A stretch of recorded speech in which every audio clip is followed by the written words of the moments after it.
ચાણસ્મા ખાતે આવેલ ગંજ બજાર પાસે બનતા રોડને લઈ ગંજ બજારમાં પ્રવેશવા માટે રોડ નહીં બનાવતા વેપારીઓને ખેડૂતોમાં રોષ। હાલના સમયમાં નેશનલ હાઈવે ઓથોરિટી દ્વારા પાણીથી ગોઝારિયા સુધીનો 4 લેન હાઈવે બનાવવાનું કામ ચાલુ છે, ત્યારે કોઈ જવાબદાર અધિકારી પણ હાજર ન રહેતા હોય તેવા પ્રકારના રોડનું કામ થશે તે પણ શંકા ઉપજાવે છે। ગંજ બજારમાં પ્રવેશવા માટે ઢાળ ન પાડવામાં આવતા વાહનો કઈ રીતે પ્રવેશ કરશે તે પણ એક મોટો પ્રશ્ન। પ્રવેશવા માટે રસ્તો ન હોવાથી ગંજ બજારમાં વેપારીઓને દૈનિક મોટું નુકસાન થતું હોવાનું જણાવી વેપારીઓ આક્રોશ વ્યક્ત કર્યો।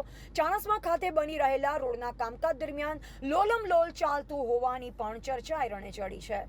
છેલ્લા 1 મહિનાથી રસ્તાની ઔપચારિક જે વૈકલ્પિક વ્યવસ્થા કરી નથી, ત્યારે માર્કેટમાં એટલો બધો દરરોજનો 10,000નો નુકસાન પડે છે, બરોબર છે। સાધનો ચડતો નથી, અમને વારંવાર રજૂઆત કરવાથી અમને કામ કરેલું નથી અને આ માર્કેટમાં એટલો બધો 3 થી 4 ફૂટ ખાડો છે તો કોઈ વ્યવસ્થા કરી નથી અને આ રોડ ઉપર કોઈ પણ ગવર્મેન્ટ અધિકારી હાજર નથી। અમે છેલ્લા 3-4 દિવસથી કોઈ જવાબદારી લેવા તૈયાર નથી। જો આવો રોડ કોઈ અધિકારી વગર બનતો હોય તો કેવું નુકસાન થશે અને આ રોડનું શું થશે એ મારા તંત્ર સામે વિરોધ છે।